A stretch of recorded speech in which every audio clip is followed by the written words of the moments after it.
She called 911 on a black man unloading his own furniture on land he'd owned for 4 years. By the time the deputies left, she'd learned 2 things. First, that I wasn't trespassing, and second, that I owned the ground under her perfectly manicured hydrangeas. That was 8:12 on a Saturday morning, and by February, Diane Marsh was packing her life into a single moving truck. Now let me back up. It was one of those early September Georgia mornings that makes you understand why people romanticize the South. Air cool, but not cold. Lake water flashing silver through the trees, the kind of blue sky that looks painted on. 2 moving trucks rolled up my circular drive at 7:45 sharp. 8 guys out of Atlanta stepping out with that quiet efficiency professionals have. Ramps down, dollies rolling, furniture wrapped tight like they were handling antiques instead of couches. I stood there breathing it in. 2 years of renovations. 2 years of driving down every weekend from Atlanta. Walking contractors through heart pine floors and porch railings and the exact shade of white that feels like summer without blinding you. 2 years watching a neglected house turn back into something proud. It felt like coming home. Across the cul-de-sac, Diane Marsh stepped onto her porch in a pale blue bathrobe, coffee mug in hand, looking at my trucks like they were a threat to national security. Diane had been HOA president of Clearwater Cove for 6 years. Retired schoolteacher. Ran the place like a homeroom that never graduated. She didn't know me. She didn't check the county records. She didn't walk across the street and knock. She went inside and called the sheriff. The cruiser pulled in at 8:12. Deputy Warren, early 40s, calm eyes, did his job. "Morning, sir. We've got a report of a possible breaking and entering." "I'm moving in," I said. "This is my house." He asked for ID and proof of ownership. I handed him my license and the deed, Webland Trust LLC, recorded 2021. He studied it carefully. His partner stood back, watching. Then Diane crossed the street, dressed now in pressed slacks and authority. "That house has been vacant for 2 years," she said. "These men showed up without notice." Deputy Warren looked at her, then at me. I could have let it in there. I could have just let them confirm I own the house. But I didn't just own the house. I walked back to my car and pulled out the master deed. 87 pages. Recorded October 2021. All 340 acres of Clearwater Cove. Every road, the lake access strip, the clubhouse parcel, and the land beneath, all 89 homes. Deputy Warren flipped through it. Page 12 showed the parcel map. Every lot labeled Webland Trust LLC. Fee simple owner. "Ma'am," he said slowly, holding it up, "according to this document, the land at your address is owned by this gentleman." The air shifted. Diane blinked once. "That's not possible. I own my home." "You own your structure," I said evenly. "The land it sits on is mine." You could almost hear the recalculation happening behind her eyes. What Diane never bothered to learn in 6 years as HOA president was that Clearwater Cove was built on a ground lease structure. The developer kept the land. Homeowners owned their buildings. When I bought the master deed in 2021 for $19 million through Webland Trust, I became the ground lessor for the entire development. For 4 years, I stayed quiet, collected rent, maintained roads, watched. And that Saturday morning, Diane Marsh called 911 on the man who owned the ground under her feet. The deputies left. I went inside and started unpacking. But I'd already been documenting. That first week, I walked the property the way I do every acquisition, systematic, methodical. Photographs, notes, timestamps. I compared everything to my 2021 baseline survey. Day 2, I found it. At the bottom of my private lake access road, deeded clearly to Webland Trust, sat a large metal boat storage facility. 12 slips.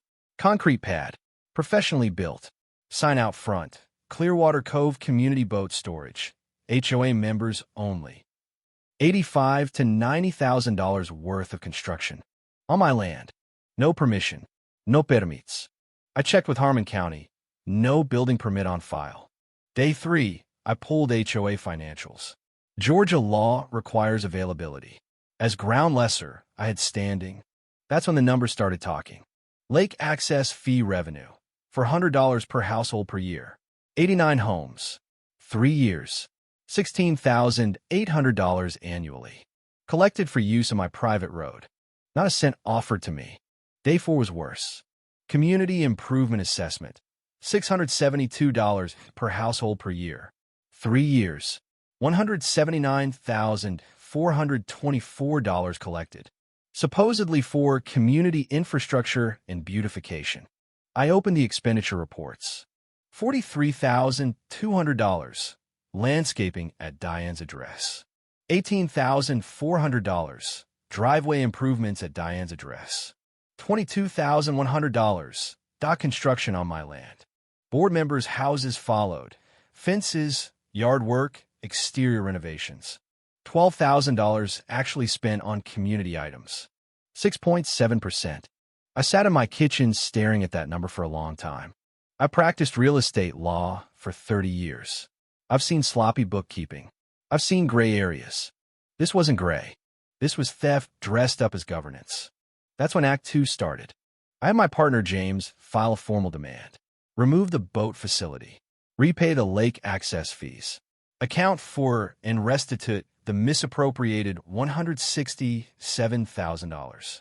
Diane declined. So I escalated. Ground lease review notices went out to Diane and 4 board members for material breach, unauthorized construction on lesser property, and unauthorized monetization of lesser roads. Panic hit the community Facebook page like a thunderclap. What's a ground lease? Who owns the land? Patricia Howard, retired accountant, started reading closing documents. She did what Diane never did. She checked the records. Emergency HOA meeting. 67 residents in a room. Patricia stood up. Can you explain why $43,000 of community funds were spent landscaping your yard? Silence. 8 seconds, I'm told. In a room that size, that's an eternity. Motion for full accounting. Motion for Diane's resignation. 61 signatures that night. I filed a complaint with the Georgia Attorney General's office. Not as leverage, as obligation. When you discover theft, you report it. The AG investigation confirmed everything. $167,424 misappropriated. On February 11th, Diane Marsh was indicted. Criminal fraud, breach of fiduciary duty, theft by conversion. Meanwhile, the civil suit moved forward. Partial summary judgment. $269,400 for unauthorized construction and road fee collection. The rest folded into a consent judgment. Total civil liability, $407,000. HOA reserve seized. Individual board members on hook. Then came the twist I never saw coming. Her mortgage lender called her loan. When her ground lease was terminated for material breach, she lost the right to occupy the land. Her house, once valued at $520,000 structure plus lot, became a structure sitting on land she no longer controlled. Structure alone, worth maybe $180,000. Outstanding mortgage, $387,000. Collateral evaporated. She listed the house for $195,000. Sold for $185,000 contingent on a new ground lease with me. After the short sale, Diane walked away with about $8,000. 6 years, HOA president. 9 years in that home. $8,000 and a court date. Now here's the part people ask me about. Was it worth it? Some folks online said I was heavy-handed. Said I could have handled it quietly. But here's the thing. My grandfather lost 40 acres in Georgia in 1974. Bank called his loan. Predatory timing. System shrugged. He didn't have the documentation. Didn't have the leverage. Didn't have the knowledge. My father told me that story every year like he was describing the weather. This is what the world does. Prepare. I spent 30 years preparing. So when Diane called 911 on me in my driveway because she saw a black man moving into a vacant house and assumed trespass, I wasn't just going to correct her misunderstanding. I was going to correct the entire power structure. Not out of vengeance. Out of clarity. There's a difference between being aggressive and enforcing contracts that have existed since 1968. The ground lease was there when she bought. It was there when she ran for president. It was there when she signed off on landscaping her yard with her neighbor's money. She didn't find the limits of my patience. She found the limits of the law. By spring, the boat storage facility was gone. Concrete ripped out, grass growing where rebar had been. Patricia became HOA president. New bylaws. Dual signatures required. Quarterly financial transparency. Clear lessor liaison process. We rebuilt it right. Property values recovered. Actually climbed higher than before, because clarity has value. Transparency has value. Knowing exactly what you own and what you don't, that has value. 1 year later, I sat on my dock with James. September light turning the lake into hammered silver. Fishing without really fishing. Your grandfather would have appreciated the outcome, James said. He would have appreciated the dock, I said. We laughed. Here's what I learned. The people who take from you are counting on you not knowing what you have. Diane thought she was the authority in Clearwater Cove. She thought the ground lease was a technicality no one would enforce. She thought her position insulated her. But power built on assumption collapses the moment someone brings paperwork. And preparation. So I'll ask you something. If you were in my position, would you have handled it differently? Would you have negotiated quietly? Let some of it slide for the sake of neighborly peace? Or would you have enforced every clause the way I did? Where's the line between justice and revenge? I'm curious what you think.